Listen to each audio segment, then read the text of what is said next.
क्या हम अब ये मान लें कि नोएडा नेक्स्ट कमर्शियल इन्वेस्टमेंट का हब बनता जा रहा है, या फिर उसकी तुलना अभी भी दिल्ली और गुड़गांव से करना बेमानी है? रीज़न ये है कि देखिए, सब लोग ये चाहते हैं कि उनका टाइम बचे ऑफिस जाने में।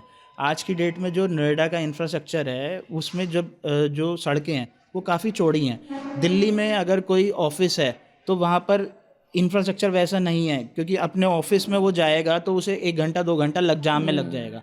और नोएडा का इंफ्रास्ट्रक्चर ऐसा है कि एक्सप्रेसवे कनेक्टेड हैं, आप इजीली ऑफिस टाइम से पहुंच सकते हैं। इवन जहाँ पर बड़े बड़े इंडिया के अंदर शहर हैं वो अपने ऑफिस ट्रैफिक कंजेशन ट्रैफिक कम कंजेशन है, की वजह से बेटर प्लान्ड भी है। वो बिल्कुल नोएडा में शिफ्ट कर रहे हैं अपने ऑफिस, क्योंकि यहाँ पर वो ऑफिस की कॉस्ट उनकी कम आ रही है। ऑफिस आप खरीदेंगे तो ऑफिस की कॉस्ट, इंफ्रास्ट्रक्चर कम आएगा। तो इन कंपैरेटिव बेंगलोर में अगर आपका जो ऑफिस है अगर आप उसे नोएडा में शिफ्ट कर रहे हैं तो आपकी कॉस्ट ऑफ एम्प्लॉयमेंट भी यहाँ पर कम आएगी। तो इस वजह से यहाँ पर इंफ्रास्ट्रक्चर प्लस एयरपोर्ट आ रहा है नोएडा के अंदर, जेवर एयरपोर्ट। फॉर्चून 500 कंपनीज अपना यहाँ पर डाटा सेंटर बनाती जा रही हैं, आईटी कंपनीज आ रही हैं, सारे आ रहे हैं, अपना लैंड बैंक खरीद रहे हैं।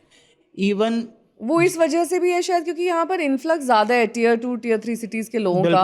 वो ज़्यादा यहाँ पर सेटल हो रहे हैं, इसलिए यहाँ पर वर्कफोर्स मैन पावर भी मतलब ज़्यादा है इन कंपैरिजन टू दिल्ली। देखिए, इंडिया के अंदर अगर हम आईटी की बात करें तो बेंगलोर है और एक हमारा नोएडा है, और उसके बाद मुंबई।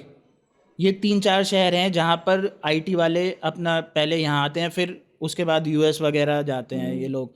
तो एक गुड़गांव के बाद अब नोएडा ऐसी लोकेशन है जो गुड़गांव के बड़े डेवलपर्स थे वो भी नोएडा शिफ्ट हो रहे हैं, क्योंकि लैंड बैंक उन्हें सस्ता मिल रहा है इन कंपैरेटिव गुड़गांव।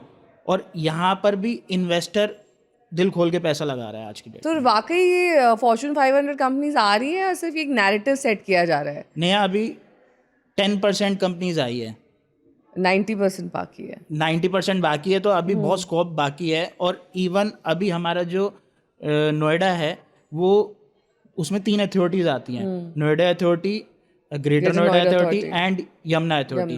अब क्या प्लानिंग चल रही है कि नोएडा को एक्सपेंड कर रहे हैं।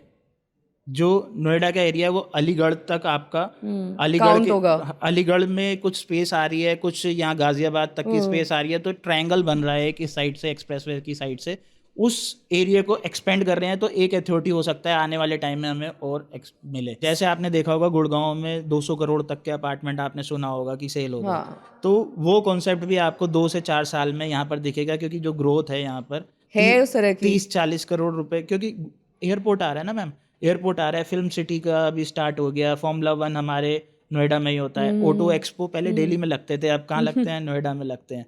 तो कमीलिया और मैग्नोलिया जैसे यहाँ पे भी आ सकते हैं। बिल्कुल बिल्कुल। और आप ये देखिए ना कि जो लोग पहले नोएडा से गुड़गांव जाते थे जॉब करने, आपने देखा होगा, आप न्यूज में देखते हैं कि लंबे 4-4 घंटे की, 5-5 घंटे के जाम लगते हैं गुड़गांव में। वो इंफ्रास्ट्रक्चर नहीं है, वो इंफ्रास्ट्रक्चर नोएडा में ही है।